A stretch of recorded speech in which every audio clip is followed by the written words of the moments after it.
संत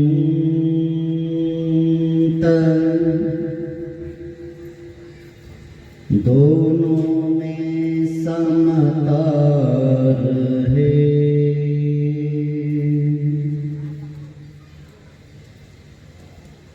होवे दुख का अंत,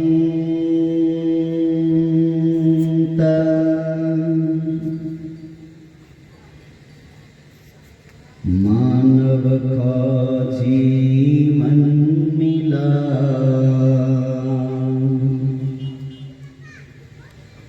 धर्म मिला अनमोल,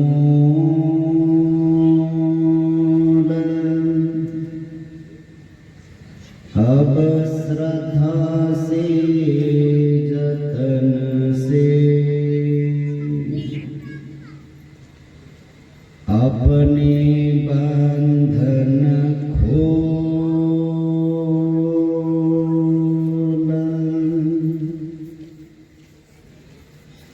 श्रद्धा तो जागे मगर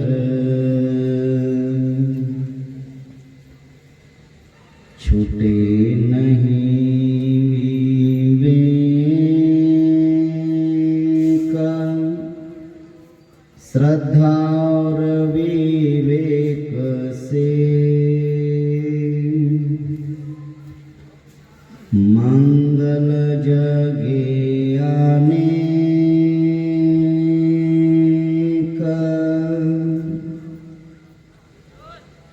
जप तप व्रत उपवास के साधन जुटे अनेक।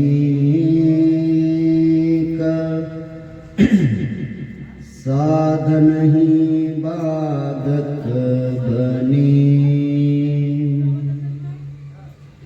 छोटा ज्ञान विवेक।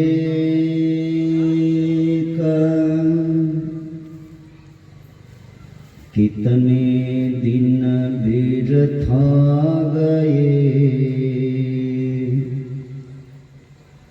करते वाद विवाद।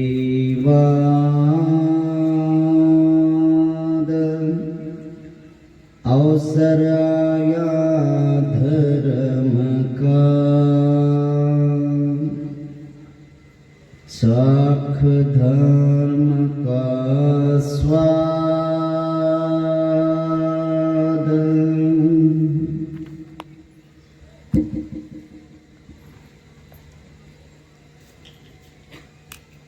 ज्या ज्या माणसाला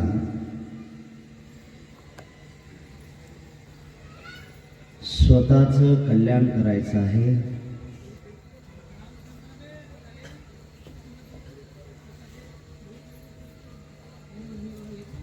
सुख शांतीचं जीवन जगायचं आहे,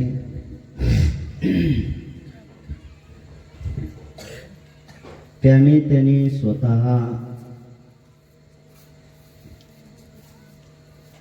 धर्म काय आहे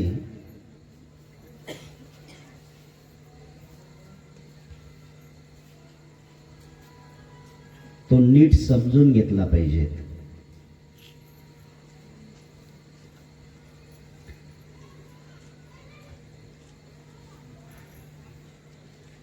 भगवंताच्या वाणीमध्ये जे जे लोक संपर्कात येतात, वाणीच्या संपर्कात येतात, त्या लोकांचं कल्याण कल्याण कल्याण आहे।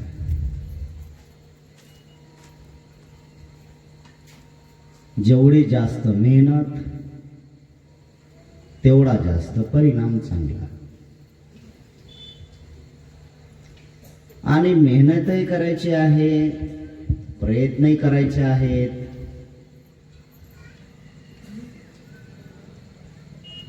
तर सम्यक दृष्टी धारण करता आली पाहिजे।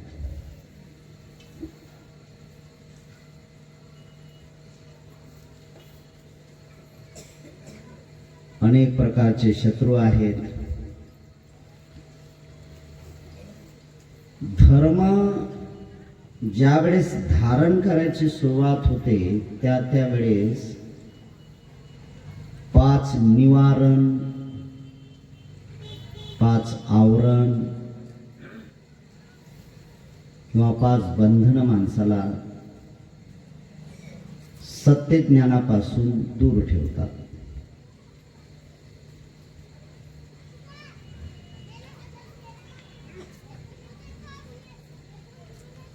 बुद्धाने याच्या संबंधी खूप खोलवरचा अभ्यास केलेला आहे. मानसिकता ही खूप महत्त्वाची आहे की तुम्ही मानसिकतेमध्ये सतत विवेक बुद्धी वापरता की नाही.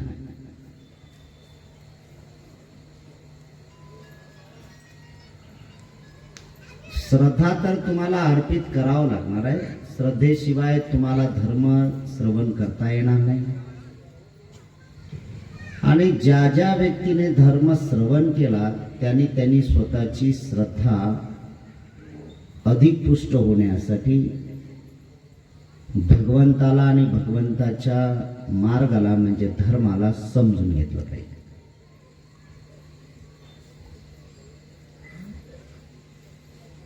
या जगात एकमेव महापुरुष असे आहेत की जे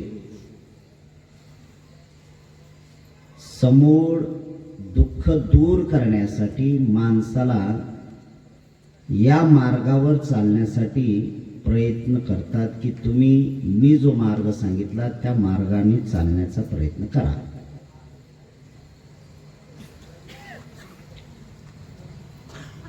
आणि या मार्गामध्ये जात असताना तर व्यापाद आहे, औधोच्य कोकोच आहे, सिल्वर परमार्श आहे. हे जे अडथळे आहेत, ज्याला आळस म्हणतो आपण, ज्याला बेचैनी म्हणतो. कधी कधी मी खूप शीलवान आहे आणि एका शिलाला मी खूप महत्व देतो, हा भाग नाही. आणि मनाची द्वेषाची भावना उत्पन्न होते. मनातून द्वेष उत्पन्न होणे कोणाच्या संबंधी काय आहे तर कधी कधी आपल्याच मनाच्या संबंधी आपण द्वेष भावना करत राहत असतो.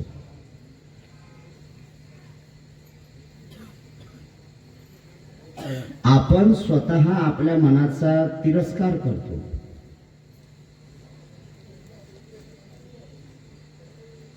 हे 6 वर्षांमध्ये एवढं काही भगवान अनंत सम्यक संबुद्धांनी प्राप्त करून घेतलं की माणसाला सतसत विवेक बुद्धी धारण करण्यासाठी आणि त्याला अंतिम सुखापर्यंत पोहोचवण्यासाठी हेच तर मार्ग अडथळे आणतात. हाच तर चुकीचा मार्ग होता. यापैकी अहंकार तर बापरे विचारू नका. अहंभाव,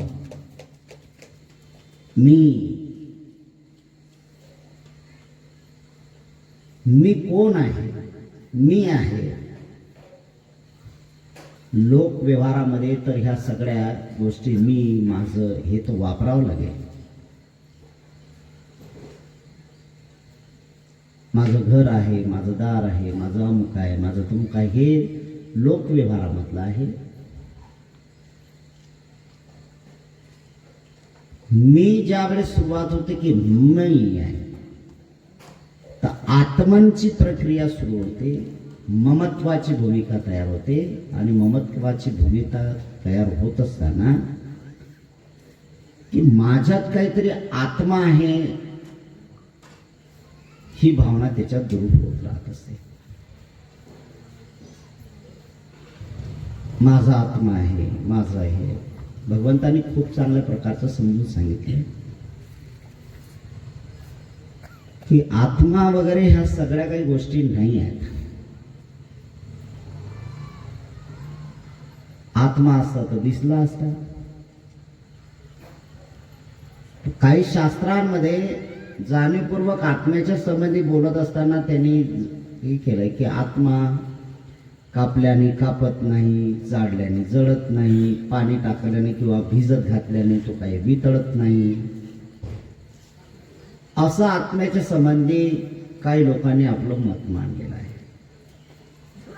तो अमर आहे, आत्मा एक आहे.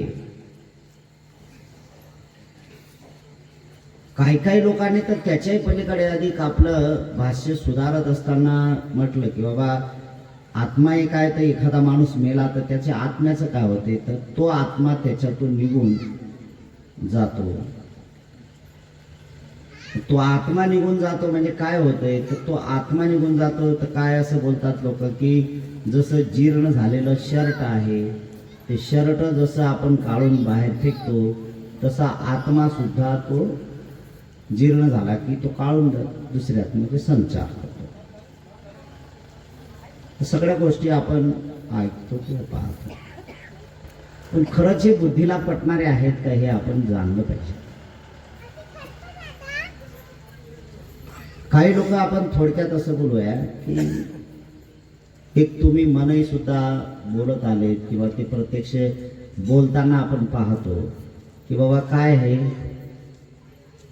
तर ही एक बाब लक्षात येते की एखादा म्हातारा जर गेला आणि म्हातारा गेल्यानंतर जर त्या घरातली सून बाळंतन झाली, डिलिव्हरी जर तिची झाली आणि संयोग असा झाला की म्हातारा गेल्यानंतर मुलगा जर झाला तर असं म्हणतात की म्हातारा गेला आणि मुलगा झाला, म्हणजे म्हाताऱ्याचा आत्मा मुलामध्ये आला असं बोलतात ना. पण कधी कधी असं होते आपल्याला की म्हातारा म्हणतो आणि मुलगी जन्माला येते. त्या मुलीवर डाऊट घ्यायचा की म्हाताऱ्यावर डाऊट घ्यायचा,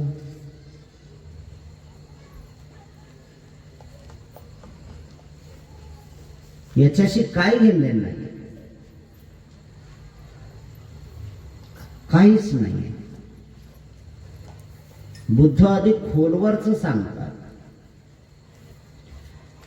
जिथं च्युती होते तिथं प्रतिसंधी प्राप्त होत राहते. च्युती होते, च्युती म्हणजे मरण. जिथं मरण होते तिथं जन्म होतो. ऑटोमॅटिक जन्म होता, ते सगळं आहे. समजदार व्यक्तीच्या समजदारातला जो भाग आहे तो समजून घेणं महत्वाचं आहे.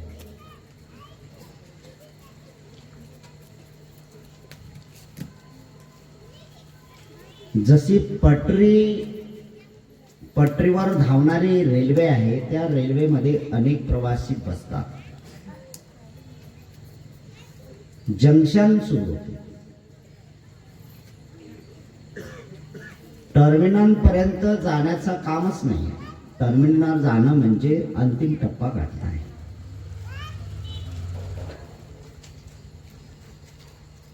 पण जे काही जंक्शन होतात किंवा जे काही स्टेशन लागतात, तर आपण हे बघतो की बाबा एखादा माणूस ट्रेनमध्ये बसतो किंवा तो उतरतो. ज्यावेळेस जंक्शनहून गाडी पटरी बदलते त्यावेळेस समजदार जो गाडीत बसलेला आहे, जो ते आहे, ते त्याला क्वचित भावना करते की आता गाडी पलटली. जो सजग आहे त्याला समजते. बेसावध असला तर बिलकुल तसं होत नाही. भगवंतानी मृत्यू संबंधी सुद्धा अशा गोष्टी म्हटलेल्या आहेत की जिथं जिथं टप्पा येईल तिथं तिथं जातात, उतरतात, बसतात, उतरतात, बसतात. टर्मिनल ते आहे की जिथं निर्वाण आहे.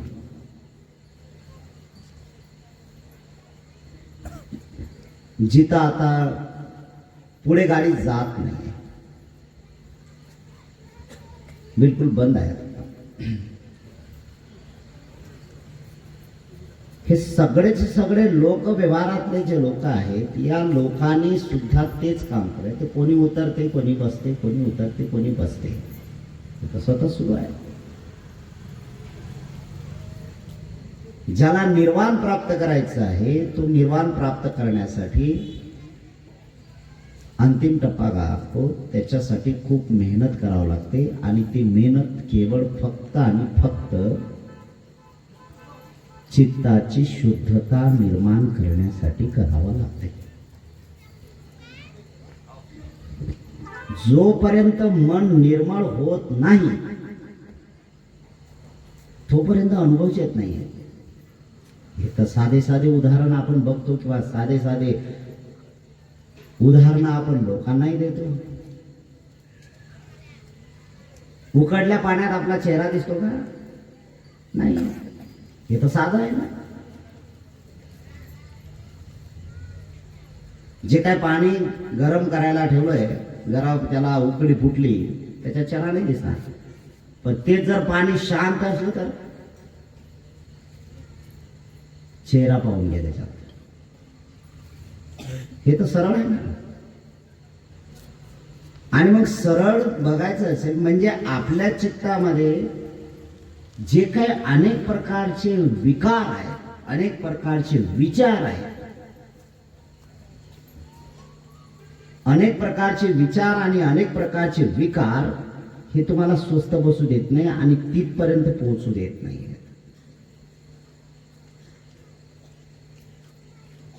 एक उदाहरण नाही की काही लोकांचा समज आहे किंवा काही लोकांचं म्हणणं असं आहे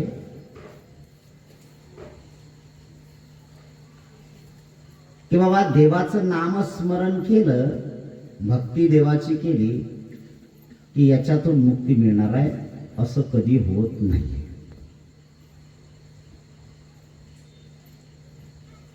तुम्ही मंदिरात गेला तर मंदिरात गेल्यानंतर तिथे देवाची भक्ती तुमची जोपर्यंत सुरू आहे तोपर्यंत जे काही जखम असेल, जे काही तुम्हाला लागलं असेल, जो काही विकार असेल, जे काही अंतर्मनातल्या जखमा असतील तोपर्यंत त्याला तेवढ्या पुरता आराम मिळतो, तेवढ्या पुरते ते बाजूला होतात, तेवढ्या पुरते बाजूला होतात, नष्ट होत नाहीये.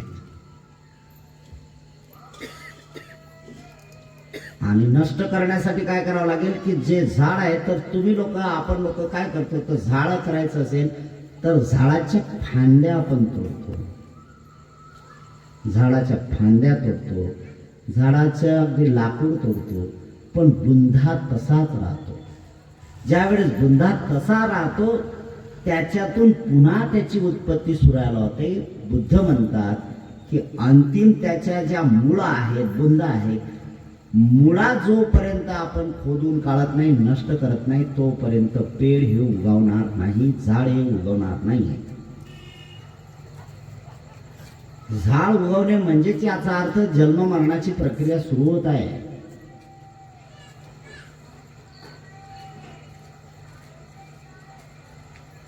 आपल्याला तेच करावं लागेल की आपल्याला अंतर्मनातले जे काही विकार आहेत, विचार आहेत ते कमी करण्याचा आपण प्रयत्न केला पाहिजे. त्यासाठी भगवान अनंत सम्यक संबुधांनी शीलाचा मार्ग सांगितला, समाधीचा मार्ग सांगितला, प्रज्ञेचा मार्ग सांगितला, विशुद्ध जीवन जगण्याचा मार्ग सांगितला ना.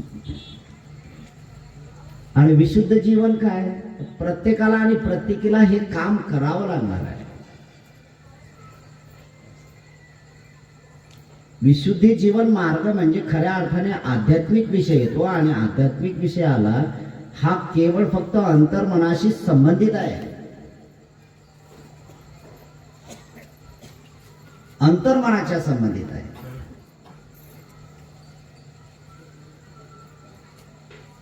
तुम्ही तशा प्रकारची सुरुवात केली. काही लोक म्हणतात की माणसं नशा करतात. मग नशा कोणीच करत नाही. नाही दारू पिऊन नशा करतात, नशा नाही आहे ती. तुम्ही बारकाईने विचार केला की त्याच्या शरीराला ते जे घटक आहेत किंवा त्याच्या शरीराला ते जर पोषक द्रव्य मिळालं नाही त्याच्या शरीरामध्ये उत्तेजितपणा तयार होणार नाही. बारकाईने अभ्यास करायचा. जोपर्यंत त्याच्या शरीरात ते लिक्विड किंवा ते जी नशा आहे किंवा ती बॉटल आहे शरीरामध्ये उतरत नाही तोपर्यंत काहीच बोलत नाही तो. त्याची बोलायची सुरुवात कधी होईल? ज्यावेळेस तो घोट घेईल त्यावेळेस. याचा अर्थ शरीरामध्ये त्याची जे संचारणाचे म्हणजे शरीराला ते पाहिजे, त्या हार्मोन्स पाहिजेत त्याला, ते असल्याशिवाय त्याला पुढे गाडी चालता येतच नाही. काही लोकांनी त्याच्यात अधिक विकृती केली, काही लोकांनी त्याच्या अधिक विकृती केली. आणि जे मूळ ढाचे आहे, जे मूळ शरीर आहे की जे एवढं शुद्ध शरीर होतं की त्या शुद्ध शरीराला आपण या अशा याच्यातून विकृत करून टाकलं. आणि अशा याच्यातून विकृत करत असताना तुम्ही जे कुठं जात आहे ते पहिली एक महत्वाची गोष्ट आहे की जिथं जन्म होतो तिथं मृत्यू होतो. आपणही सगळे मरणारेच आहोत. पण बुद्ध म्हणतात मरण्याच्या काळामध्ये तुमचं जर चित्त समाधान नसेल, चित्तामध्ये विकार नसतील, चित्तामध्ये जर तुमच्या विचार नसतील, निर्विचार आणि निर्विकार तुम्ही जर चित्त सोडलं म्हणजे मृत्यू जर आला तर त्याचा लाभ होईल, त्याची सद्गती होईल.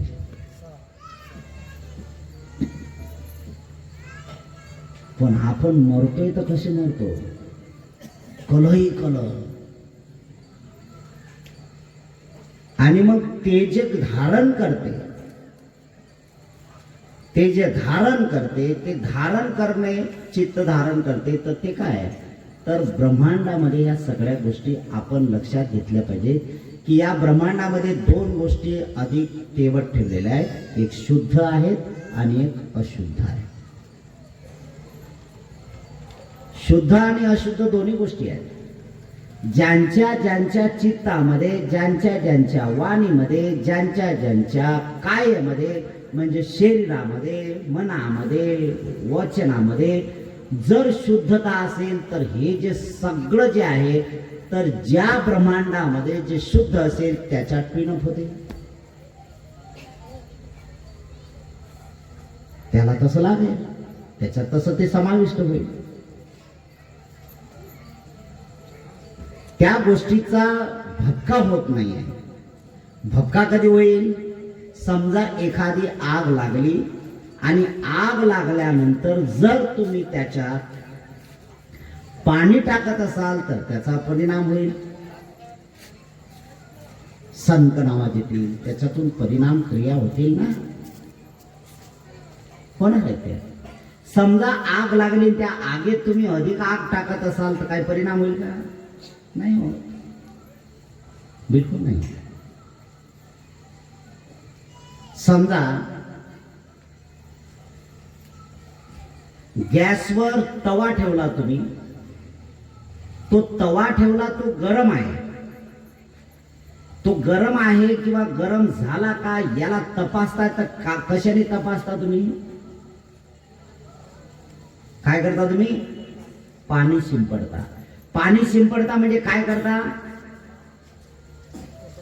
तुम्हाला कळते की पाणी पाणी टाकल्यानंतर तुम्हाला कळते ना, संकेत येतात ना त्याचे. काय संकेत येतात? संक नावाचे. पाणी टाकल्यानंतर आता या दोघांचे गुण वेगळे आहेत, या दोघांचा एक गुणधर्म वेगळा आहे, या दोघांचाही सुद्धा वेगवेगळा परिणाम आहे. परिणाम वेगळाच होणार आहे. गरम याच्यात जर गरम होतलं तर काही होणार नाही, पण गरम याच्यावर थंड टाकलं की त्याची प्रतिक्रिया सुरू होईल. किंवा थंड जे आहे, बर्फ आहे, बर्फ, या बर्फामध्ये जर तुम्ही बर्फ टाकला तर काही बिघडेल का त्याचं? कारण त्यांचा गुणधर्म एक आहे. पण बर्फामध्ये जर तुम्ही एखादा गरम पदार्थ टाकला तर काय होईल? बर्फ वितळायला सुरुवात होईल. हे तर प्रक्रिया होणार ना. हे सगळं महत्वाचं ते होते की म्हणून चित्तामध्ये जे काही धारण केलं जाते त्याचा परिणाम या ब्रह्मांडामध्ये होते. आणि त्या या ब्रह्मांडामध्ये चारही गुण आहेत: आप, तेज, वायू, पृथ्वी. जे जे तुम्ही कराल, जे जे तुम्ही बोलाल, जे जे वागाल, ते तसंच त्याच्यात रेकॉर्ड आहे. तसंच रेकॉर्ड आहे त्याच्यात. एक उदाहरण आता नाही लागत, पण पूर्वीचे लोक काय लावायचे माहित आहे का? त्यांच्याकडे टॅलिस्टर असायचं. टॅलिस्टर रेडिओ, त्याच्यात 2 बँड असायचे आणि सगळ्यांना माहित असायचं की बाबा आपल्याला FM लावायचा आहे. तो लावत असताना कुठलं चॅनल लावायचं की त्याच्यात एक आहे, एक लाल सुई असायची, लाल सुई, आणि आकडे राहायचे. लाल सुईचं मोठं बटन ते फिरवायचे आणि आवाजाचं छोटं बटन ते आहे तुम्हाला जेवढे, आणि बरोबर 12 वाजले की तुम्ही त्या आकड्यावर ते जे काय मेगावॉट्स आहे त्याच्यावर तुम्ही ते बटन ते लाल फिरवायचे, तिथं आणायचे. तिथं आल्यानंतर मग तुमच्या चित्ताला जे पाहिजे तसे मनमुराद गाणे तिथं ऐकायचे. विविध भारती ऐकायला दिल्लीहून प्रकाशित होतात, ते दिल्लीहून प्रक्षेपण होते त्याचं. आणि मग दिल्ली इथून जर म्हटलं तर किती किलोमीटर आहे? 1,500 किलोमीटर आहे. मग जर दिल्लीत 1,500 किलोमीटर आहे तर 1,500 किलोमीटर तिथं लावलेलं आहे. ते तुम्हाला ऐकायला तुमच्या रेडिओत काय वायरा लावल्या का? तुम्ही ऐकायला येते कसं काय? ऐकायला येते कसं काय? ऐकायला येते याचा अर्थ असा आहे की जे काही लहरी आहेत त्या लहरी कॅच करतात, आणि त्या लहरी कॅच केला, जे तुम्हाला पाहिजे जे तुम्ही लावलं ते तसं येणार. बस सेम असंच आहे माणसाच्या जन्माच्या संबंधी. आपण खूप भाग्यवान लोक आहोत, एवढे भाग्यवान लोक आहोत. मी कोण? आपण लोक म्हणजे कोण? मी बौद्ध लोकांच्या संबंधित बोलत नाही बरं, सगळे समाजातले लोक, हिंदू, मुसलमान, ख्रिश्चन, जैन, ईसाई, बौद्ध, जे काही असतील ते माणसं आहेत. आपण अशा काळामध्ये जन्माला आलो की जिथे जिथे सगळा सत्याचा प्रचार सुरू आहे आणि सत्य काय याची जाणीव तुम्हाला व्हायला सुरुवात झाली, आणि सील समाधी प्रज्ञेचा अभ्यास सांगणं सुरू आहे.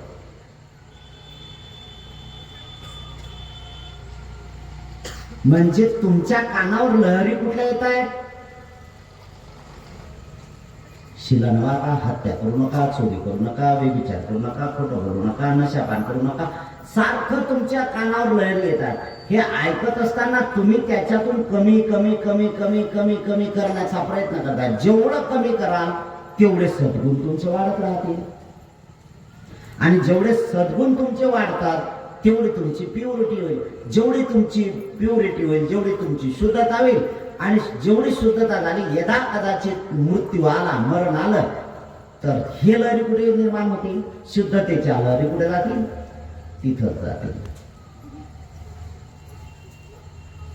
याला आत्मा काय करणार आहे?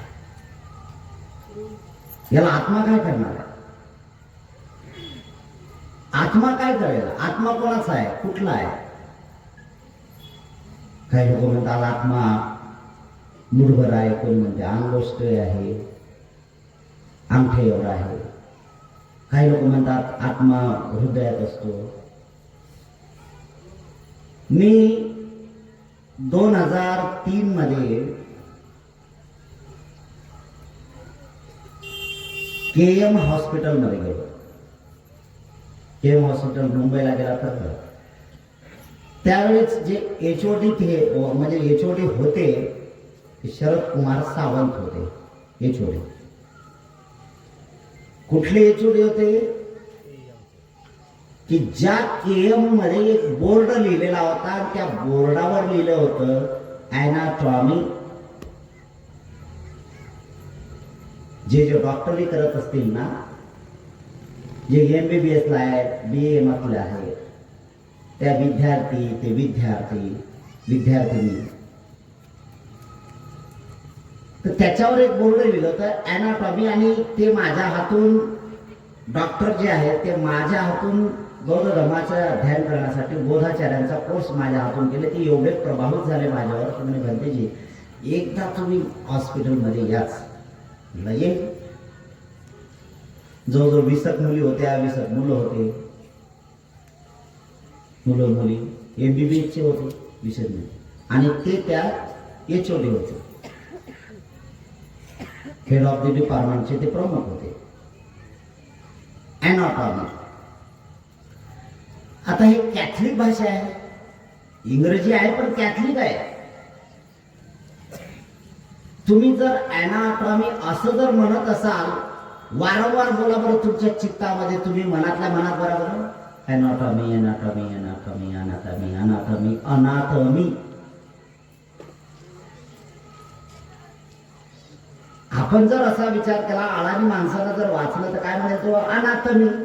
त्याला काय ॲनाटॉमी थोडी म्हणता येईल त्याला, अनाटॉमी. अनाटॉमी म्हणजे काय, जिथं आत्मा नाही ते अनाटॉमी. आत्माच नाही तिथे तर अनात्मी. आणि अनात्मी म्हटल्यानंतर जिथं आत्मा शिल्लक नाही तो असा अनात्मी माणूस त्या डिपार्टमेंटमध्ये गेल्यानंतर काय होते, ते बोर्ड वाचल्यानंतर मी थोडासा विचार केला. मी सुद्धा तोच विचार केला की बाबा काय आहे ते बघितलं पाहिजे आपण, म्हणून डॉक्टरकडे गेलं तर ते होतच तसं. नेमका असं झाला की दुपारची वेळ होती, जवळजवळ 12:30 वाजले असतील. जेवण वगैरे करून गेलो तुम्ही. डॉक्टरकडे गेल्यानंतर लगेच भले या सगळं. काही मुसलमान मुली होत्या, त्याच्यात हिंदूही होत्या, काही असतील, ते सगळेच असतील, विद्यार्थी होते ते. त्यांच्या ड्रेसवरून थोडंसं कळलं की हे अमुक याचे समूहाचे असू शकतात. ते आल्यानंतर ते तर मला काही लोक आहेत ते म्हणजे महाराज कैसे क्या आ गए इसमें. मग त्यांनी डॉक्टरनी परिचय करून दिला की हे आमचे बौद्ध धर्मगुरू आहेत आणि हे चांगलं शिकवतात वगैरे. ते त्यावेळेस सांगितलं त्यांनी, सांगितलं जाऊ द्या. आणि मग गेल्यानंतर तिथे त्यांचा विषय म्हटलं, डॉक्टर साहेब चालू आहे तुमचं. एक मी बॉडी पाहिली, बॉडी पुरुषांची होती. बॉडी समजली का तुम्हाला? बॉडी म्हणजे काय, मृत शरीर. मृत शरीर आहे ते, लिक्विड मध्ये होतं ठेवलेलं, त्यामुळे त्याच्यावर जशी आहे तशीच राहणार ती. ते मग थोडंसं बोलणं सुरू झालं आणि हे झाल्यानंतर म्हटलं सगळ्यांना विद्यार्थी आहेत, डॉक्टर आहेत, त्या विद्यार्थ्या जे मुलं मुली आहेत त्यांना मी बोललो, माझा एक प्रश्न आहे. काय म्हटलं, याच्या संबंधीच आहे. हा बोला. बोले क्या होगा. मैं बोल रहा ना कि ये जो बॉडी है अभी, ये तो बॉडी हो गई ना, ये तो जीवित नहीं है. बोले हाँ. तो मैंने ऐसा सुना है कि जीवित जो इंसान है उसके भीतर कोई आत्मा नाम की चीज होती है. अभी जो जिस समुदाय से आता है, वो धर्म से आता है, वो तो हाय बोलेंगे ना. जैसे कि हिंदू धर्म की भी कई लड़कियां कई लड़के थे उसमें, वो भी बोले ठीक है आत्मा तो होता है. मुसलमान भी थे तो वो भी बोले हैं कि नहीं आत्मा तो होती है. तो मैंने एक एक पाठ करके बताया. जैसे कि देखो भाई, जैसे कि इसका अंगूठा है और अंगूठे के ऊपर जो नाखून है ना, वो जब आप नाखून निकालेंगे तो ये जो खाली तो जगह रहेगी ना. बोले हाँ ये तो खाली रहेगी. इसका मतलब इसके ऊपर का जो ऊपरी भाग है वो तो किसी ने तोड़ दिया होगा, निकाल दिया होगा, ये तो सत्य प्रमाण होगा ना. बोले हाँ ये तो सत्य है. जैसा कि किसी का दांत निकल पड़ता है, जैसे कि दांत टूट कर बाहर आता है तो दांत की जो जगह है वो तो खाली रहेगी ना. म्हातारे माणसाचा दात पडला तर त्याला आता तर येणार नाही ना, दूध दात येशील का आता, तर ते जागा तर खालीच राहील का नाही. म्हणजे याचं प्रमाण काय की तो दात जिथं बसलेला होता तो दात निघून गेल्यानंतर जागा खाली. काय काय माणसाचे डोळे काढून टाकतात, किंवा डोळा एखादा काढला तर डोळा काढल्यानंतर दुसरा डोळा येईल का त्याला, तो डोळा खालीच राहील का नाही. डोळ्याची जागा खाली राहील ना, छिद्र राहील ना. ते मी आतमध्ये चाललो, त्यांना हे प्रश्न विचारला गेला तर तो हाँ वो तो बोले ऐसा होगा ही. मी आतमध्ये गेलो, जसं मग त्यांना मी बोललो की तुम्ही या बॉडीचं ऑपरेशन करता किंवा कुठलं पार्ट्स आहेत, या पार्ट्सचं जो मी ऑपरेशन करता याची छाती फाडली, समजा याची छाती फाडली तर जे काळीज आहे, ते काळीज छोटं असते, ते जर काळीज काढलं तर काळीजाची जागा खाली असेल का नाही. काढल्यावर समजा तुमच्या शरीरातलं एखादं आतड काढलं तर आतड्याची जागा खाली असेल ना. एखादं फुफ्फुस काढलं तर ते फुफ्फुसाची जागा खाली असणार. त्यांना सगळ्यांना हे बोले, तो बोले आपको कहना है क्या है, वो तो बताए. त्यांना बोले मेरा कहना यही है कि ये जब मृत व्यक्ति बन गई तो कई लोगों का ऐसा मानना है, कई लोग ऐसे मानते हैं कि जब मरता है तो उसकी आत्मा वो बाहर निकल जाती है.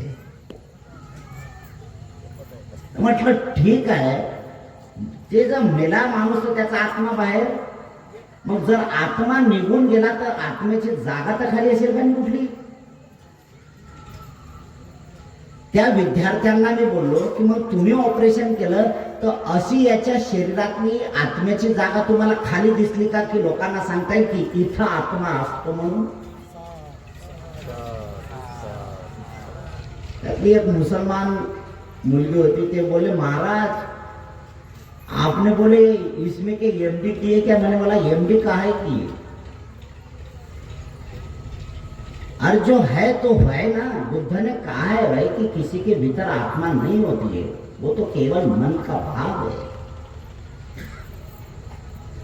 ते एकदम चक्रावले आणि म्हणतात नाही असं नाही होत. मग तसं होत नाही तर मग आपण मान्यता का करता किंवा मानता का. दुसरा एक पागलपणाचा व्यवहार डॉक्टर लोक सर्रास करतात. सर्रास डॉक्टर लोकांचा प्रसार असतो असा. काय ऑपरेशन थिएटर मध्ये घ्यायचं झालं तर बिचारे पेशंटचे लोक, डॉक्टर साहेब तुमच्याच हातात आहे, तुमच्याच हातात आहे, तुमच्याच हातात आहे, तुम्हीच आमचे भगवान आहे. आणि हा पागल काय म्हणतो, मी माझे प्रयत्न करेन, ते सगळं वरच्याच्या हातात आहे. अरे मग वरच्याच्या हातात होतं तर तुझी काय गरज आहे राजा, आम्ही डायरेक्ट वरती त्याला नेलं असतं ना.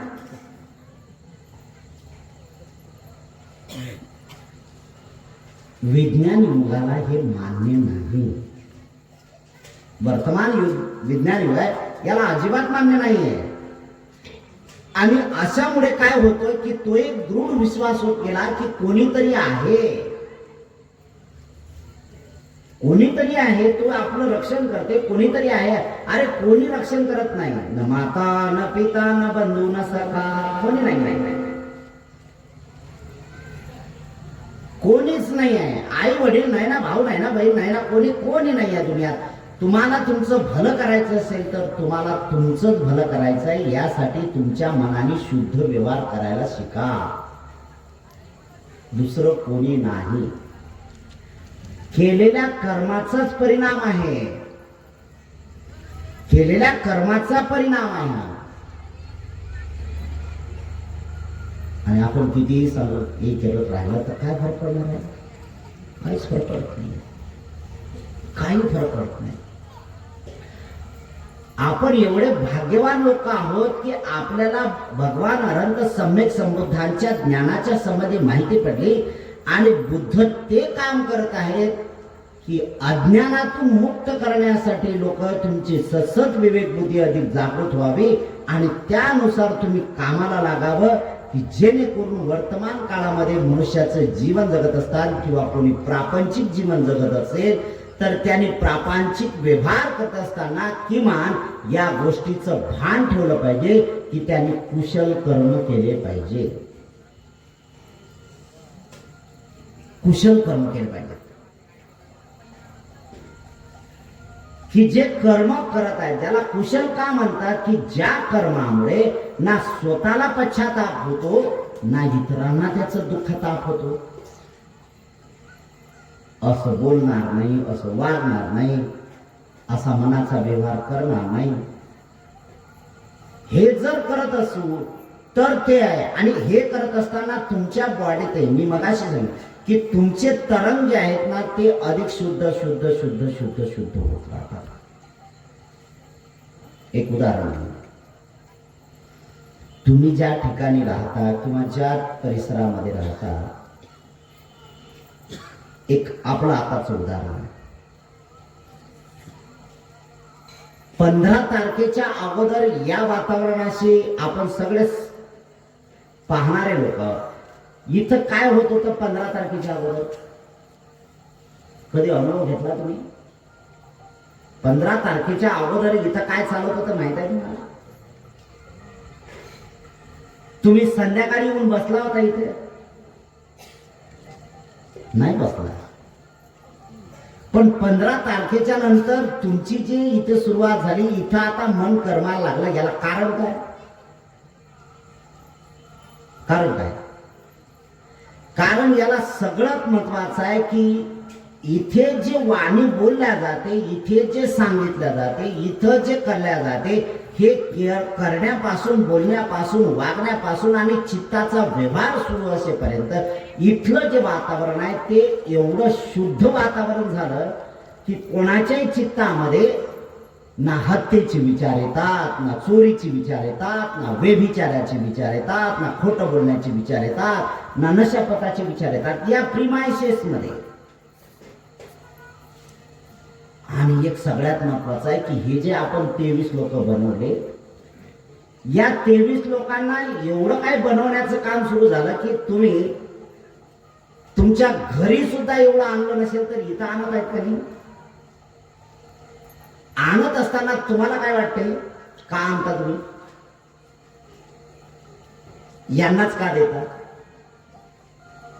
कारण हे त्या प्रोसेस मधले आहेत, हे त्या फील्ड मधले आहेत लोक की जे स्वतःला सन्मार्गावर लावण्यासाठी प्रयत्न करतात. मग हे काय होऊ शकते की कालचं यांच्या जीवनातला विचार जर केला, काल यांच्या जीवनातला विचार जर आपण केला तर होऊ शकते की नशाखोर असतील, चुगली करणारे असतील, चहाडी करणारे असतील, खोटं बोलणारे असतील, व्यभिचारी असतील, चोरी करणारे असतील आणि हत्यारे असतील.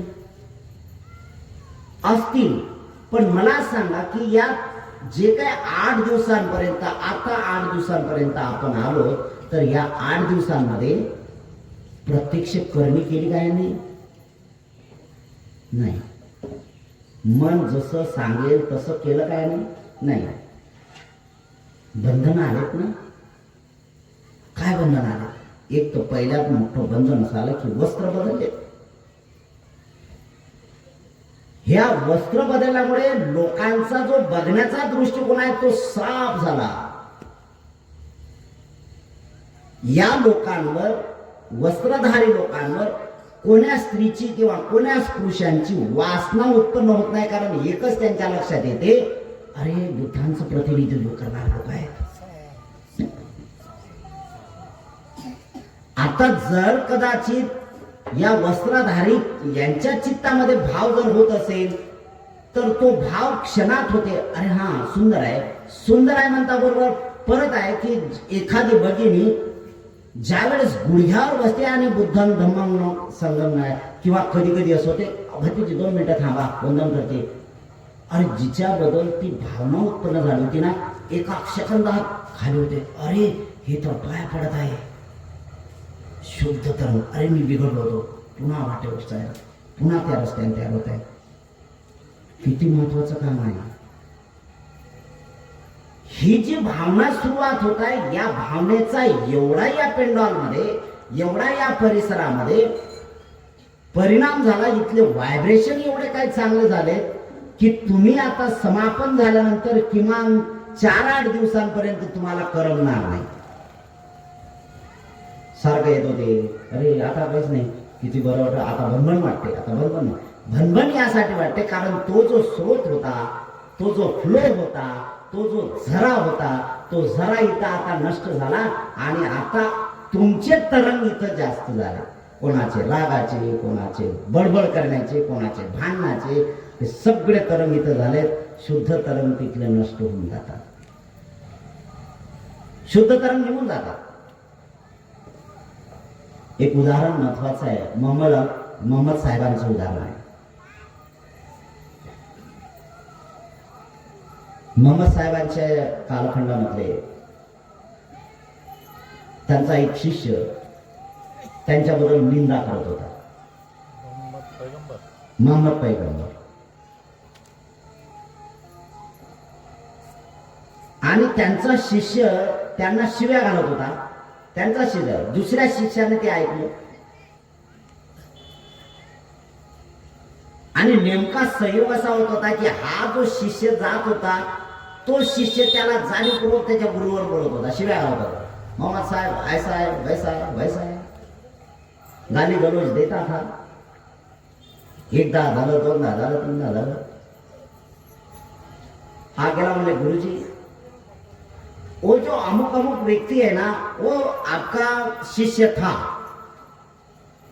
मोहम्मद साहब, हाँ है. तो बोले आजकल तो आपकी बुराई करने लगा वो, आजकल तो वो आपकी बुराई करने लगा. मोहम्मद साहब बोले ठीक है, करने दो भाई, उसका धर्म निंदा करना है, बुराई करना है, तो उसका धर्म वही होगा, तो मैं क्या करूं. मैंने बोले गुरुजी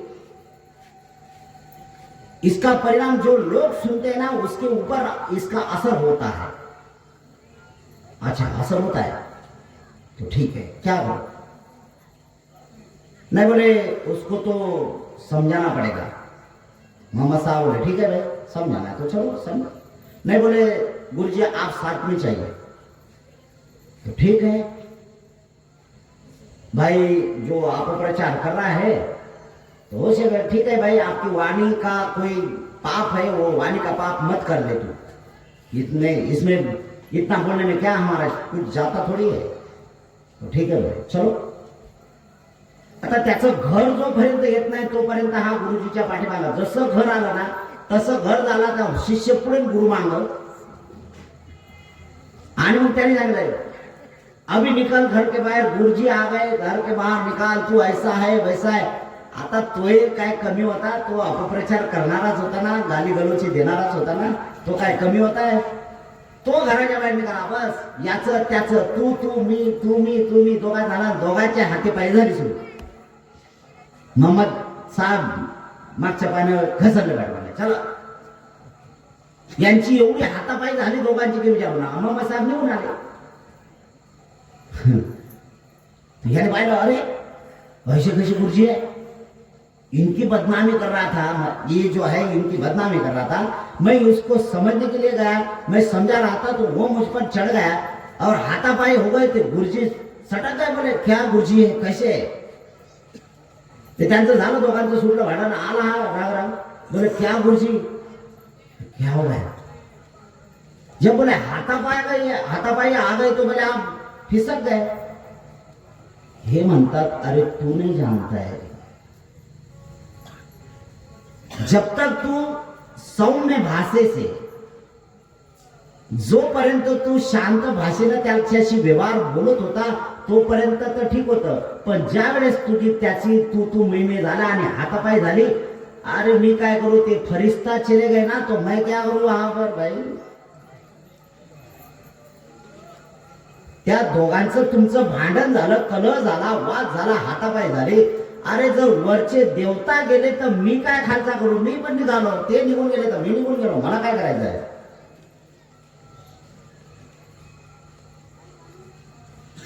24 तारखेला हा प्रकार होणार. हे सगळं काम आहे हे निघून गेल्यानंतर सगळे निघून गेल्यानंतर आम्ही निघून गेल्यानंतर काय होईल? पुन्हा तेच होईल. जीवन जगण्यासाठी तुम्हाला ह्या सगळ्या गोष्टी स्वतःहून कराव्या लागतील. इथं आत्मा बित्मा काहीच करत नाही, कोणाचं बिलकुल काही करत नाही. कुठे राहतो, काय खातो, काय पितो, काय नाही, काहीच नाही. आत्म्याला चव असली पाहिजेत ना. एक आहे की सगळ्यात महत्वाचं हे आहे की जर आत्मा आहे तर तो एक असला पाहिजे. मग एक जर आत्मा असेल तर सगळे लोक एकाच विचाराचे असले पाहिजे का नाही? सगळे लोक एका विचाराचे असले पाहिजेत. मग आत्मा एक आहे तर सगळ्या लोकांचं खाणं एकच असलं पाहिजे. कोणी मांसाहार करते, कोणी व्हेजिटेरियन आहे, कोणी नॉन व्हेजिटेरियन आहे. हे कसं काय? म्हणजे याचा अर्थ आत्मा आहे का? नाही. पण काय काय लोक बोलत असताना म्हणतात नाही त्याची विकृती. अरे मग त्याची विकृती आहे तर त्याच्यात आत्मा बसल्यावर त्या आत्म्याने विकृती दूर केली पाहिजेत ना. त्याची विकृती आहे म्हणजे नेमकं कोण आहे? तर नेमकं मन आहे. त्या मनाच्या संबंधी विचार केला पाहिजे की मनच सगळ्या कारणीभूत आहे, आत्मा बित्मा काही नाही. आत्मा कापल्याने कापत नाही. मग लोक सुसाईड करून घेतात तर मरतात कसे काय? त्या आत्म्याला समजलं पाहिजे ना की जाणीवपूर्वक मारत आहे म्हणून. गळफास लावायला गेला तर त्यांनी थांबवलं पाहिजे. हे थांब, आत्मा आहे, मला काय जाणीवपूर्वक मारता, तू थांब थांब थांब करू नको. गळफास लागला त्या पाहिजे. असं काय नाही होत. कुठे गेला आत्मा त्याचा? निघून जातो गळफास घ्यायचा. ह्या सगळ्या गोष्टी ज्या आहेत ह्या विचित्र गोष्टी आहेत की याच्याशी संबंधित मनाची विकृती आहे. हे केवळ फक्त आणि फक्त मनाची विकृती आहे. आणि मनाची विकृती आहे जसे विचार तुम्हाला त्या गोष्टीला प्रवृत्त करण्यासाठी केवळ फक्त मन आहे. आणि म्हणून भगवान अनंत सम्यक संबुद्ध म्हणतात की मनाला शुद्ध करण्यासाठी शील खूप महत्वाचं कारण ठरू शकते. शील महत्वाचं आहे. आणि जे व्यक्ती शीलवान आहे त्या व्यक्तीचा नक्कीच ते च्युती होते, म्हणजे मृत्यू पावते. ते मृत्यू पावल्यानंतर नक्कीच ते सद्गतीला प्राप्त होते. म्हणजे सद्गती प्राप्त होते म्हणजे काय? तर आपण कालही बघितलं, आजही थोडस त्याच्यावर बोलू. सद्गती प्राप्त म्हणजे शुद्ध तरंग निर्माण होतात. आणि शुद्ध तरंग तुमच्या शरीरात झाले तर हे शरीरात जर कदाचित तुम्ही मृत्यू पावला तर हे शुद्ध तरंग या ब्रह्मांडात जेवढे काही शुद्ध तरंग आहेत त्या शुद्ध तरंगामध्ये हे शुद्ध तरंग अधिक मिळतील. एक उदाहरण समजून घेण्यासाठी, किती ऊन चालू आहे सध्या, उन्हाळा आहे ना, पाण्याची कमी होत आहे. समजा तुम्ही शेतात गेला, तुमच्याकडे भांडं घेऊन गेला तुम्ही पाणी पिण्यासाठी व्यवस्थित जे काय असेल खडशी वगैरे जे आहे ते, आणि ते खडशी गेले पाण्यात तिथे गेल्यानंतर ते पाणी सांडलं गेलं. पाणी सांडल्यानंतर काय होईल? तुम्ही एवढं म्हणा पाणी संपलंच एवढंच म्हणणार ना. पण ते जमिनीत पडलं ते पाणी कुठे गेलंय? पण कधी कधी असं होतं ते ढेकळ आहेत ना, ते ढेकळावर आपण काय करतो, पाणी टाकलं तर ढेकळ विरघळून जातात, दिसून होतात ना ढेकळं, मऊ होतात, ते होतात. पण खालचा भाग तसा सुकलेलाच राहतो, ओला होत नाही. मग त्या ढेकळावर जे पाणी आहे त्या ढेकळावर पाणी तर थांबलं पाहिजे होतं ना. ते पाणी गेलं कुठे? पाणी कधी संपत नाही, पाणी न संपत. मग पाणी संपत नाही तर मग तुम्ही म्हणताय की पाणी बोरला कमी झालं, आमच्या विहिरीला सुकली न, हे कसं काय असू शकते? याचा अर्थ असा आहे की पाण्याचा जो स्रोत आहे, पाण्याचा जे काही फ्लो आहे, तो पाण्याचा फ्लो या उष्णतेच्या पेक्षा कितीतरी पटीनं कमी होता की जी उष्णता किती पटीनं तरी वाढली ते पाणी बाष्पीभवन होत गेले, पाणी नष्ट होत नाही. उदाहरण दुसरं, तुम्ही तुमच्या घरी उद्या गेल्यानंतर हा प्रयोग करून बघा. एखादं ताट असेल त्या ताटात तुम्ही दिवसभर पाणी टाका, दिवसभर पाणी टाकून ठेवा त्याच्यात जे आहे. दिवसभर म्हणजे एका वेळेसच पाणी टाका आणि दिवसभर ते पाण्यात ठेवा. आणि ते काय होईल ते पाणी तुम्ही आल्यानंतर तुम्हाला कळते की ते पाणी नष्ट होऊन गेलं, संपलं. पण ते पाणी संपलं का? पाणी नाही ना त्याच्यात, संपलं नाही तर काय होईल? दुसरं एक उदाहरण सांग. चहा सगळेच पितात नाही. चहा करत असताना तुम्ही काय करता माहित आहे का? जे काय मटेरियल असेल चहाचं, ते काय पत्ती असेल, गोड असेल, साखर जे काय असेल ते टाकण्याचा प्रयत्न करतो आपण. किंवा काही लोकांना कामात आलं तुम्ही पाणी टाकलं आणि पाणी टाकल्यानंतर ते सतत त्याच्यात आहे टाकलेलं मटेरियल टाकलंय आणि तेवढ्याच तुमच्याकडून अर्जंट काम आहे, तुम्हाला कोणीतरी बोलावलं आणि तुम्हाला कोणीतरी बोलावल्यानंतर त्या बोलण्यात एखादा असा विषय असू शकतो की गंभीर विषय असू शकतो. त्या गंभीर विषयामध्ये तुम्ही तल्लीन झाला, तुम्ही हे विसरून गेला की गॅसवर चहा ठेवलेला ना, बरोबर ना? मग तो चहा आल्यानंतर तुमच्या नंतर लक्षात येते की अरे चहा ठेवलेला आहे. बघतायत तर फक्त त्याच्या शिल्लक काय असते? चहा पत्ती. कुठे गेलं ते? कुठे गेलं? कुठे एक ते नष्ट झालं का? तर आपण वरवर असं म्हणून नष्ट झालं पाणी ते. पण जर याला दुसऱ्या भागात आपण जर बघितलं तर एक दुसरा भाग घेऊ आपण, त्याला बघायचा. एखादं पाणी उकडायला ठेवलं आणि त्याच्यावर तुम्ही वरण बनवायला गेले, वरण, तूर डाळीचं वरण, आणि ते वरण ठेवलं, त्याच्यावर एक प्लेट ठेवली तुम्ही.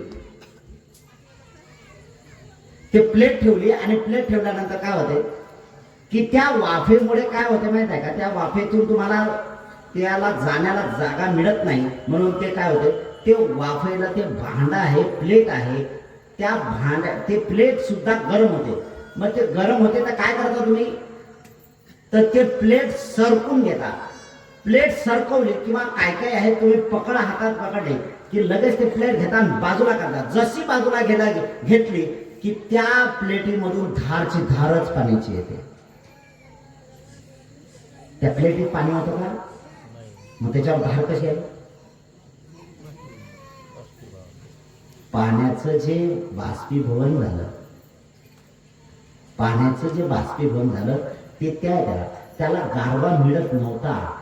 आणि गारवा मिळत नव्हता म्हणजे थंड त्याला तेवढं मिळत नव्हतं, म्हणून ते तसं आहे. आणि गरम ते उघडला म्हणून त्याला हवा लागली ना, बाहेरची हवा लागली ना की ऑटोमॅटिक त्याचा गुणधर्म, तो पाण्याचा गुणधर्म तिथं सुरुवात होतो. तसंच या जमिनीमधलं सुद्धा आहे. जर दुष्काळच पडला किंवा तुम्ही म्हणता की पाणी नाही, मग पावसाळ्यात एवढं पाणी येते कुठून? हे जे पाणी वाहत जाते ते तिथं जाते समुद्रात, आणि समुद्रातलं आता जे मंथन सुरू आहे समुद्राचं, 20-20, 25-25 फूट त्यांच्या लाटा येतात. आणि ते लाटा येत असताना त्याचा काही जो फवारा येतो ना, त्याचं ते उन्हामध्ये ते काय तयार होते आणि उन्हाळे हे अवकाळी पाऊस जे येतो ना, याला कारण तेच आहे.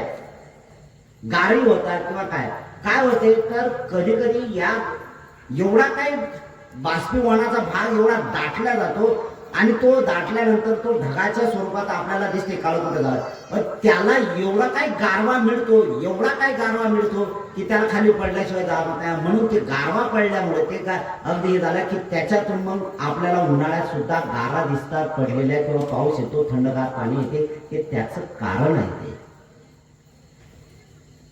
तसंच माणसाच्या जीवनातलं आहे. तुमच्या चित्तामधले रागाचे, द्वेषाचे, मोहाचे विकार जर नष्ट झाले नाही तर याच्यात ते जे आहे, या ब्रह्मांडामध्ये जे काही रागाचे, द्वेषाचे, मोहाचे जे काही याच्यात समाविष्ट आहेत, हे सगळेचे सगळे तुमचे त्याच्यात समाविष्ट होत आहेत, नष्ट नाही होत. तसंच होतंय. आणि मग ते तसं झालं तर त्याची प्रतिसंधी होते, म्हणजे जन्म होतो. आणि मग जन्म असा होतो की ज्याचे गुण जसे आहेत, प्रतिसंधी जिथं गंधर्व तयार होतो, तो गंधर्व तिथं झाल्यानंतर त्याचे जे ट्विनअप होते ना, तर ते जे गुण आहेत ते गुण जसेच्या तसे येतात. ते गुण जर तुमच्यात चांगले आणायचे असतील तर तुम्हाला बुद्धाला जन्माला घालता येते मावल्यानो. ते गुण तुम्हाला तयार करावं लागते. बुद्ध जन्माला येणं फार कठीण आहे. मी मागे सांगितलं तुम्हाला की एवढ्या काही चाळण्या लावाव्या लागतात, एवढी काही शुद्धता करावी लागेल. डबल फिल्टर नाही, त्याच्यापेक्षा फिल्टर करावं लागेल तुम्हाला. एवढं फिल्टर की जे ते फिल्टर झाल्यानंतर जे काही ते शुद्धता आहे त्याच्यात समाविष्ट होईल. आणि त्याच्या समाविष्ट त्याचा जर काळ आला, त्याची जर वेळ आली, त्याची जर घटका आली, तर ते घटका ते सर्चिंग करते. सर्च म्हणजे शोध घेते त्याचा. मी कुठे जन्म घेऊ, मी कुठे जन्म घेऊ, मी कुठे घेऊ. मी तुम्हाला पहिल्या दुसऱ्या प्रवचनात मी सांगितलं तुम्हाला की सिद्धार्थ बोधिसत्वानी सुमेध नावाच्या बोधिसत्वाच्या रूपामध्ये येत असताना त्यांनी सांगितलं की माते, मी तुझ्या पोटी जन्म घेतो, तू माझी माता होशील का. म्हणजे याचा अर्थ त्यांनी सर्चिंग केलेलं होतं. आणि माता होशील का याचं होकारार्थी ज्या वेळेस उत्तर आलं ना, त्या वेळेस पासून ती एवढी शुद्ध बनायला गेली, एवढी शुद्ध बनली, एवढी शुद्ध, काया शुद्ध, मन शुद्ध आणि वाणी शुद्ध झाली तिची. बस समाविष्ट करायचं काम होतं फक्त.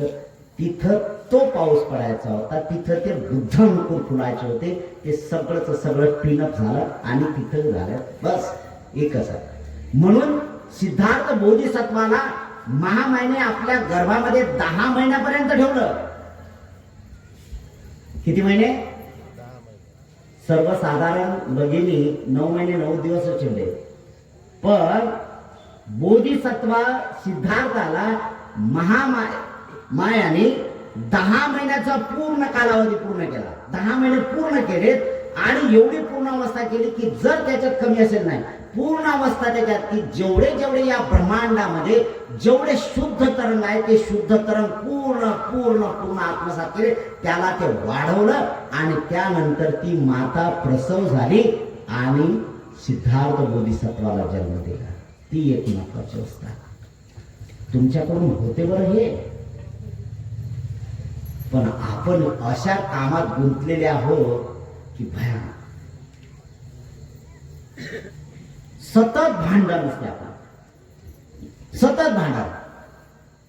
मी कितीदा तरी सांगत असतो आणि सगळ्यांना सांगत असतो. मी सगळ्या समाजातल्या भगिनींना सांगत असतो, सगळ्या मातेंना सांगत असतो की माय, त्या अवस्थेत आली का नाही तू, म्हणजे 1 महिन्याची गरोदर जर झाली असेल ना माय, तर जप स्वतःला जप.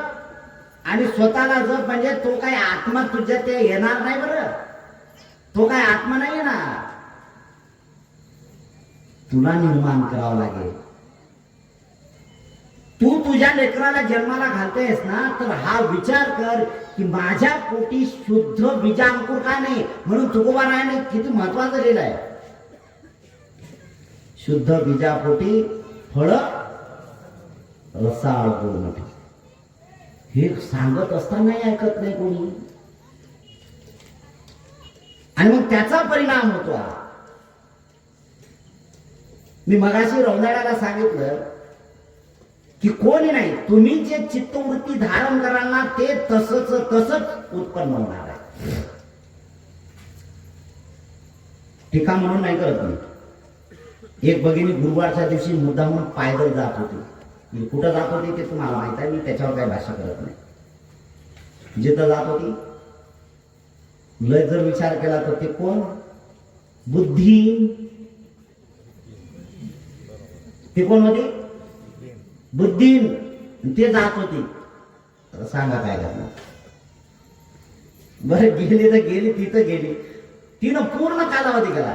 तिनं ठरवलंच की मला चांगलं लेकरू झालं पाहिजे. तिथं गेल्यानंतर मार्बलची मूर्ती आहे. मार्बल आहे, मार्बल, टोटल मार्बलचे. हिनं सुद्धा त्या मार्बलाला एवढं काही फोकस केलं, एवढं ते जन्माला मार्बलच आलं. एवढं पांढरचक म्हणून. पण दुसरी एक विकृती होती ना, दुसरी एक विकृती होती. ते जन्माला आल्यानंतर 8व्या वर्षात ते बाहेर जे चालत होतं का नाही, इकडे तिकडे गेलं ना, इकडे तिकडे गेलं तर त्याला तर बोलता येत नाही, जास्त नीट नाही बोलता येत, व्यवस्थित नाही बोलता.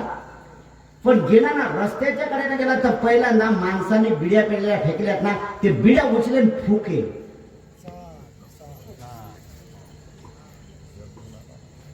शुद्ध बीजापोटी रस फळ रसाळ.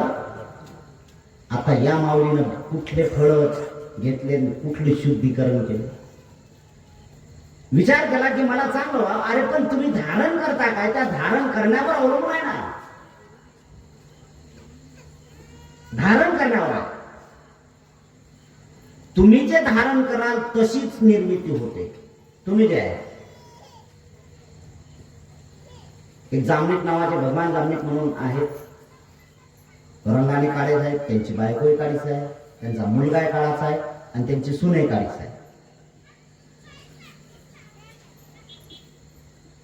आणि नातू झाला, पोस्टर लावले, पोस्टर घरात सुनेनं.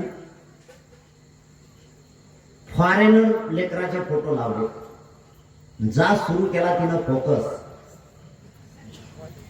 फॉरेनर सारखं लेकरू आहे, सोनेरी केस आहेत, पांढरचक मुलगा आहे. फोकस काय केलं तिने, जे तुम्ही तयार कराल चित्तामधली अवस्था आहे ती तुम्ही कराल.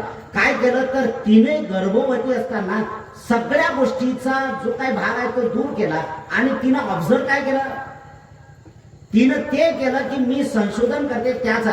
आणि दररोज त्या लेकराला मला असं मुलगा झालं पाहिजे, मला असं फॉरेनर सारखं झालं पाहिजे असं आहे. तुम्ही जाऊन बघा त्या मुलाला, जसं आहे बार्शीटाकळी तालुक्यात गाव आहे. भगवान जामनिक म्हणून त्यांचं नाव आहे, त्यांचा नातू पांढरचक आहे. त्या गावात कोणीच नाही असं, एकदम फॉरेनर सारखं लेकरू आहे. का होते असं केलं पाहिजे, हे गुण उतरवण्यासाठी आहे. मग एवढ्या साध्या साध्या गोष्टी आहेत तरी सुद्धा की माझ्यात कुठला आत्मा आहे, कुठे तरी अलग थलग आत्मा आहे माझ्यात, हे आहे ते आहे. अरे याने काही होत नाही रे. तुम्हाला तुमच्यातली निर्मिती करायची आहे तर तुमच्या पोटी संतान चांगली आली पाहिजे. यासाठी तुम्ही काय प्रयत्न करता, तर तुम्हाला पहिल्यांदा करायचं असेल तर ज्या ज्या व्यक्तीला आपली पहिल्यांदा कोख शुद्ध करावा लागेल, स्त्री असो का पुरुष असो. समजा एक स्त्रीनं आपली कोख शुद्ध केली, काया वाचा मनाने शुद्ध झालं. नवरा जर बेवळा असला तर परिणाम काय होणार, नवरा बेवळा आहे, परिणाम काय. माझ्याकडे बुद्धभूमीला एक व्यक्ती आला, म्हणजे तिघ जण आला, ती तिघी जण आपल्याला स्वतः तिघ जण आले, नवरा बायको मुलगा. आणि त्याने सांगितलं, आले बुद्धभूमीला एकटाच बसलेला होतो. भंतीजी आमच्याकडे काही कमी नाही. म्हटलं मी थोडी म्हटलं तुमच्याकडे कमी आहे काही. नाही ना म्हणजे तसं नाही, आम्ही लय दुखी आहोत. कमी आहे ना तुमच्याकडे सुखाची, काही कमी नाही कसं म्हणता. हा म्हणले ते तर आहेच. नाही पैसा धन वगैरे आमच्याकडे खूप आहे. काय करू भंतीजी, दुखी या गोष्टीसाठी आहे की माझं मुलगा 18 वर्षाचं आहे आणि हे दारू प्यायला लागलं. मुलगा दारू प्यायला लागलं. बर बर काय म्हणलं, मग हे कोण आहे, म्हणलं माझे मिस्टर आहे. म्हणजे हे पेतात का, नवऱ्याची वकिलीच करते बाई, वकीलपत्र घेतले नसतात ना. तो बोलायचा राहिला, हिनंच वकीलपत्र सुरू केलं. नाही ते तर पेत नाही, ते असं नाही, दारू तर चालत नाही. म्हटलं माय तू बळबळ नको करू ना, मला त्याला विचारायचं आहे, तू वकिली नको करू, मला त्याला विचारू दे. तिनं सांगितलं की मी पाहिलं एवढे वर्ष झाले तर दारूवाल्याच्या जवळ उभे राहत नाही, अमुक नाही तमुक नाही. म्हटलं ठीक आहे. त्यानं विचारलं तुम्ही दारू, तुम्ही नाही दारू पेतच नाही मी. म्हटलं याच्या पूर्वी लग्नापूर्वी, म्हणजे हा लग्नापूर्वी तर पेलो होतो. लग्नापूर्वी पेला, ते हार्मोन्स आले त्याच्यात, ते गुण सूत्र उतरले का नाही त्याच्यात. तुम्ही किती लेकराला बघा, फक्त त्याला काय होतं की बाहेरचा जो काही व्यवहार आहे, या बाहेरच्या व्यवहाराच्या त्याचा टच झाला नाही, जोपर्यंत त्याला टच झाला नाही ते वय आलं नाही, वय आल्यानंतर त्याला तसा वास आला, त्याच्या शरीरामधले गुण आहे त्याला तशी जाणीव झाली आणि तसं झाल्याबरोबर त्याने सुरुवात केली, त्याला आस्वाद लागला, बस त्याच्यात तो गुण ते होते ना, तशा प्रकारची सुरुवात त्याची झाली.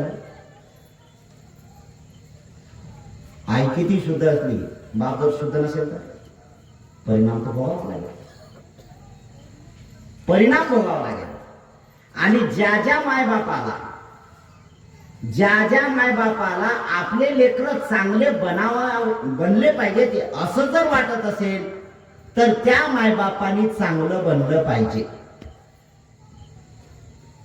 चांगलं बनलं पाहिजे. एक आता सकाळी रौंदाड्याला जात असताना एक दृश्य पाहिलं. लोटे पहिला देवरडा काहीतरी गाव आहे, चोरट्यावर येत असताना एक म्हातारा माणूस होता. सॉरी, मी तुमच्या याची गोष्ट आहे, जे जवळा आहे ना, जवळ्याचं ते विकतात ना मिठाईवाले जे आहे ते सगळे, ते हे केळीची चिप्स वगैरे जे आहे ना, ते लास्टचं दुकान आहे, लास्ट शिरसाटच्या या साईडचं दुकान. तिथं एक म्हातारा पाहिला मी, तिथं एक म्हातारा पाहिला आणि म्हातारा पाहिल्यानंतर त्याच्याजवळ एक लहान मुलगी होती. म्हाताऱ्याच्या तोंडात बिडी होती आणि ते नाक पित होते. भान विसरलो आपण, टोटल भान विसरलो आपण. तो त्या नातीशी बोलतो आणि तोंडात बिडी आहे. याचा अर्थ काय? कधी ना कधी त्या लेकरांमध्ये तो गुण उतरण्याची शक्यता आहे. लेकराच्या समोर जर वागायचं असेल तर आजा आणि आजीनं सुद्धा चारित्र्यवान बनलं पाहिजे. नवीन पिढी घडवायची आहे ना. काय काय जाणीवपूर्वक किराण्यामध्ये पाठवतात मायबाप किंवा आजा आजी आणि सांगतात, बाळा ते बंडल घेऊन ये, ते तंबाखू घेऊन ये. मूर्खपणाचे लक्षण आहे ते. तुम्ही तुमच्या नाताला किंवा तुमच्या त्या लेकराला तुम्ही आता शिकवण देता की नशा करायला तुम्ही प्रवृत्त करता. भान विसरलं हे आपण माणसाचं लक्षण नाही आहे, बिलकुल माणसाचं लक्षण नाही आहे. तुम्हाला करायचंच असेल ना तर असं करा, असं खा की त्या लेकराला तुमची बिलकुलही भनक लागता कामा नये. त्याने ठासून सांगितलं पाहिजे, माझा बाप माझा आजा बिलकुल हे करत नाही, एवढा कॉन्फिडन्स त्याचा वाढला पाहिजे. असं वागा तुम्ही. इथे पाहिजे जातीचे हे काम नव्हे येड्या गबाळाचे, हे निर्माण करावं लागेल असेल. आणि हे जर केलं तर याचा परिणाम आहे. समजा एक काय लोक काय महिला, मुंबईला जास्त हा प्रकार असतो. जा महिला बसतात, नवरा गेला कामाला की मशिरी हातात जा सुरू करतात, चालूच दिवसभर दात घासणं. अरे ती नशा आहे ना, ती मशिरीन दात घालणं नशा आहे ना, तिला त्याच्याशिवाय जमतच नाही. तिला त्याबरोबर पेस्ट द्या, तिला कोलगेट आणि ब्रश द्याबरोबर फेकून देईन म्हणणार पाहिजे. ते माझ्या दात साफच होत नाही, साफ नाही होत, नशा होत चालली तुझी. तुला ती सवय लागली, तुला तुझ्या दाताला तेच पाहिजे, तुझ्या शरीरात तुझ्या मानसिकतेत तेच पाहिजे, त्याच्या व्यतिरिक्त तुला काही नाही पाहिजे. शुद्ध बनायचं आहे, त्यासाठी शुद्ध तरुण निर्माण करायचे आहे. या ब्रह्मांडामध्ये जे काही चांगले गुण आहेत ते चांगले गुण माझ्यात आले पाहिजेत, यासाठी मी प्रयत्न केला पाहिजे. जर मी प्रयत्न केला तर लाभ मला होईल. याचा परिणाम काही लोक विचार करतात, काही लोक बावले लोक बोलतात असं, एवढं चांगलं जीवन काय करायचं, मरायचं तर जाय मरलं का, नको जगू चांगलं, मर जाय निरय लोकांमध्ये, आम्हाला काय करायचं. कोण आहे? माणसाचा जन्म दुर्लभ आहे, सहजासहजी माणसं जन्माला येत नाही. आपण सहजासहजी जन्माला आलो नाही. आपलं अनंत पुण्य आहे की त्या पुण्याचा भाग म्हणजे मनुष्य लोकांमध्ये आपण जन्माला आलो. पण आता भान नाही आपल्याला की माणसासारखं माणसाने जीवन जगलं पाहिजे, याचं अजिबात भान नाही राहिलं. एक तर आपण दोन टोकं करतो, एक तर एवढं काही कठोर वागतो की विचारू नका. देवाच्या समोर लोटांगण घेण्याची प्रक्रिया करतात बावले लोक. एवढं लोटांगण येतात, कपडे अंगातून काढून सगळं चालले आपले. अरे येणं नाही होत राजा काही, आणि काय काय एवढं होतात की आम्हाला त्याचं काही घेणं देणं नाही. मध्यमा करावं लागेल ना, मध्यम जीवन जगावं लागेल ना. अति टोकाचे नाही आणि अगदी खालच्या वृत्तीत आहे. तुम्हाला मध्यमा करावं, आणि मध्यम जीवन माणसांत ते सहजासहजी जगता येत नाही. मध्यम याचाच अर्थ असा आहे की वर्तमान काळामध्ये तुम्हाला शीलाने, समाधीने आणि प्रज्ञेचा अभ्यास करण्यासाठी तुम्हाला वर्तमान काळामध्ये सजग राहावं लागेल, जागरूक राहावं लागेल. तुम्ही मध्यमा आहात. जर तुम्ही व्यसनाधीन झाला किंवा शील पालनाचा शील भंग केला तर डायरेक्ट खाईत पडणार. आणि जर कदाचित हा अभ्यास करत असताना तुम्ही जर अगदी मोठ्यापणात गेलात तर लगेच त्याच्यातले परिणाम पाठीमागे येणार. मध्यम राहावं लागेल, काट्यासारखा. जरा इकडे झाला तर बिलकुल खायचं आहे, इकडे गेला तर बिलकुल मरणाशिवाय दुसरं काहीच नाही. असं जर मला जगायचं आहे तर याच्यातून काय करायचं आहे, तर मला माझी पुढची जीवनाची गती निर्माण करता आली पाहिजे, यासाठी मी प्रयत्न केला पाहिजे. म्हणून बुद्धाचा मार्ग आहे. अरे आपण खूप भाग्यवान लोक आहोत, आणि विशेषतः आता जाणीवपूर्वक बोलतो की बौद्ध लोक तर तुम्ही एवढे भाग्यवान लोक आहात की बोधिसत्व बाबासाहेब आंबेडकरांनी डायरेक्ट तुम्हाला बुद्ध देऊन टाकला. ज्यांना ज्यांना बुद्ध भेटले नाही बिचारे, अरे अधोगतीला जाताना दिसतात रे, बुद्धाची अवहेलना करतात, माहित नाही त्यांना काय आहे. पण तुम्हाला तर डायरेक्ट माहित आहे ना. तुम्हाला बुद्ध माहित असल्यानंतरही सुद्धा बुद्धाने शिकवलेल्या शिकवणीचा अंगीकार करत नाही. अरे जो जो बुद्धाच्या शिकवणीचा अंगीकार करत नाही त्याचं जीवन किती भयावह असणार आहे, किती भयावह.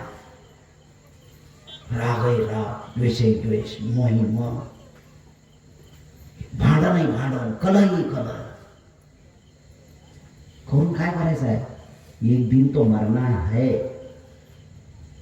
एक दिवस तर मरायचंच आहे, नाही असं नाही, एक दिवस प्रत्येकाला मरायचं आहे. पण मरायचं कसं हा विचार करून बघा.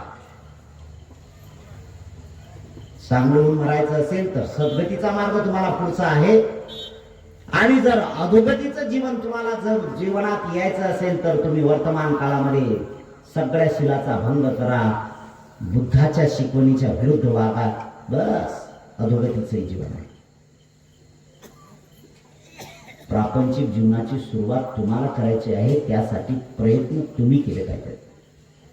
तुम्ही एवढ्या पुरतं मर्यादित ठेवू नका की झाला आम्ही दोघं पती पत्नी बस एवढा मर्यादित नाही आहे. याच्यानंतर तुम्ही एका लेकराला जन्म द्याला, नैतिक जबाबदारी तुमची जास्त वाढलेली आहे. खूप मोठी जबाबदारी वाढली तुमची, एवढी मोठी जबाबदारी वाढली की तुम्ही तुमच्यासाठी नाही आता जगत, आणि तुमच्यासाठी तुम्ही जगू नये. आता तुम्ही त्या लेकरांसाठी जगला पाहिजेत, आणि त्या लेकरासाठी जगायचं असेल तर तुम्हाला आदर्श जीवन जगताच आलं पाहिजे, तरच लाभ आहे. नाही तर गेला गेला जन्म वाया,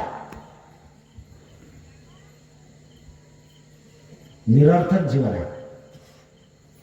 आणि या जन्मातून तुम्हाला जर सत्कर्म करायचं असेल तर हेच काम आहे. म्हणून हा पर्याय एक आहे. म्हणून जे काही या ब्रह्मांडामध्ये जे काही शुद्ध तरंग आहेत, या शुद्ध तरंगात माझे शुद्ध तरंग निर्माण झाले पाहिजेत, किंवा ते शुद्ध तरंग माझ्याकडे आले. ज्याप्रमाणे चुंबक आहे, जमिनीवर फिरवता का नाही चुंबक, आणि जमिनीला लागला, मातीचे खडे लागतात ना त्याला, मातीचे खडे कसे काय लागले त्याला, चुंबक आहे, त्याला तर लोखंड चिपकते. हे जे इथं लावलं सुमेधने, इथं लावलं नाही, त्याला चुंबक आहे, दोन चुंबक लावले त्याला, आहे ना. ते लावले तर ते एकमेकाला खेचून घेतलं ना त्याने, किंवा या माईक लावला, या माईकाला लावला तर लोखंडी असता तर हा खेचून घेतला असता ना, त्याच्यात गुण असते. काय काय लोक काय करतात, चुंबक आहे ना, लहान लहान लेकरं चुंबक खेळत असताना माती फिरवतात. तर माती फिरवल्यानंतर ते मातीचे कण लागतात ना त्याला, कसे काय लागतात, कारण त्या मातीच्या कणामध्ये लोह आहे, त्याच्यात ते लोखंडाचे गुण आहेत, आणि ते गुण याला खेचून घेतात. बस अशाच प्रकारचं या ब्रह्मांडामध्ये, या पृथ्वी तलावावर आपण जे जे इथं बुद्धाची चुंबकीय जे तरंग आहे, त्या तरंगाला तुमचे तरंग खेचून गेले पाहिजेत, आणि तेच लोक खेचून जातात की ज्यांना बुद्धाचे तरंग खेचण्याची समर्थता आहे. कोणी बुद्धाचं अन्याय होत नाही, आणि कोणी बुद्धाला स्वीकारत नाही. अरे बौद्ध असून सुद्धा बौद्ध थोडी लोक बुद्धाला स्वीकारत आहेत. एखादा हिंदू स्वीकारू शकतो, मुसलमान स्वीकारू शकतो, ख्रिश्चन स्वीकारू शकतो. कारण बुद्धाचे गुण काय? तो शील सदाचाराचा मार्ग अनुसार आहे. माहित नाही त्याला बुद्ध कोण आहे, पण शील करतो ना. हत्या करत नाही, चोरी करत नाही, व्यभिचार करत नाही, खोटं बोलत नाही, नशापान करत नाही. पाचीचे पाची तत्व आहे. अरे तो आज ना उद्या तो तरंग निर्माण करेल. त्याचं अज्ञान आहे की तो बुद्धापासून. बुद्धाला तो समजू शकत नाही म्हणून तो अधिक दूर गेलेला आहे. पण ज्यावेळेस बुद्ध त्याने ओळखले किंवा बुद्धाला त्याने जर ओळखलं किंवा बुद्ध शोधण्याची त्याच्या समर्थता आली किंवा बुद्ध त्यांनी ऐकले तर ऑटोमॅटिक खेचत येणार आहे. खेचत येईल.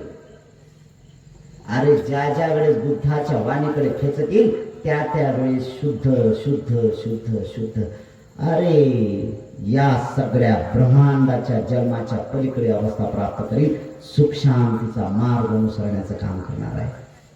हे तर करावं लागेल. दुसरं कोण करणार आहे? दुसरं कोण करणार? कोणीच नाही. म्हणून हे बौद्ध म्हणणाऱ्या माणसाची नैतिकता आहे. तुम्ही काय करता कोणाला विचारणार? काय? काहीच नाही.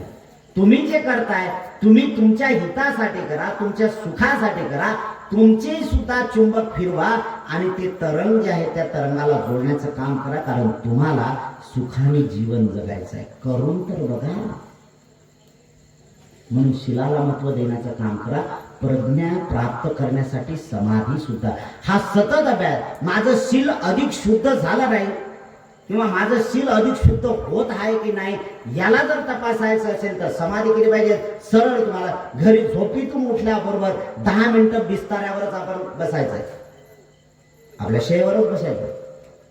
डोळे बंद करायचे आणि डोळे बंद केल्यानंतर आपल्याला तपासायचं. श्वास येत आहे तर येत आहे, जात आहे तर जात आहे. बस एवढंच करायचं आहे. 10 मिनिटापर्यंत एकाग्र कॉन्सन्ट्रेट करायचं आहे. सेन्सेशनवर कॉन्सन्ट्रेट करा.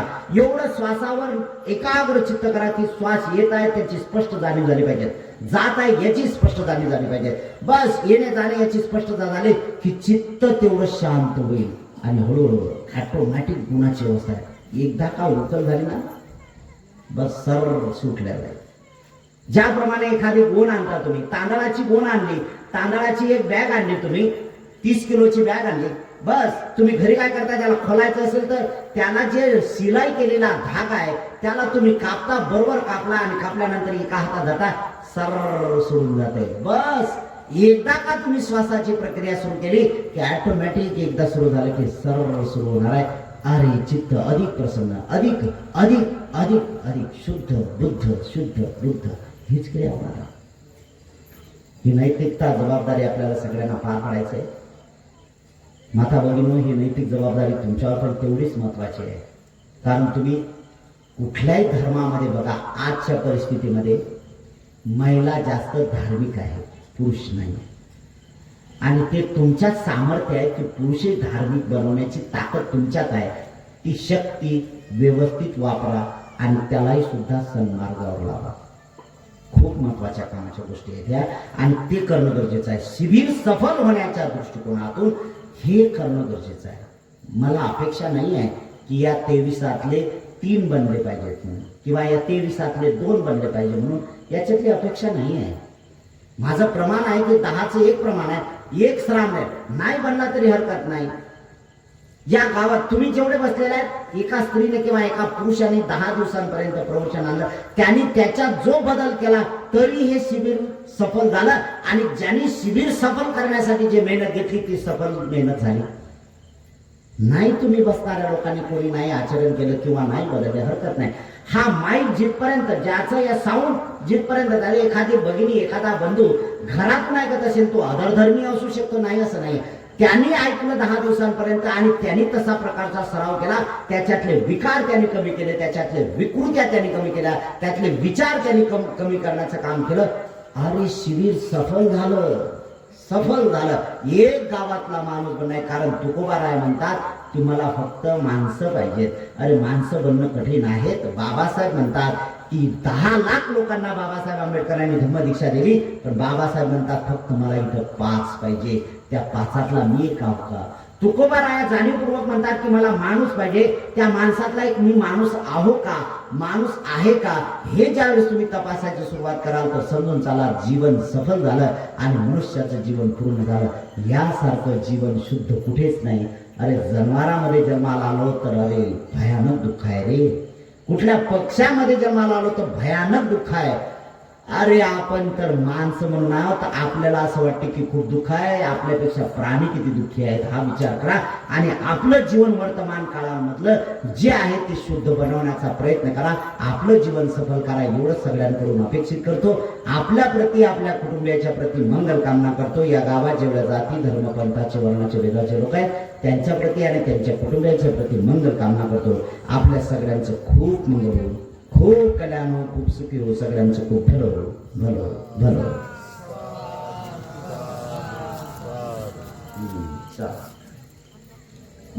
या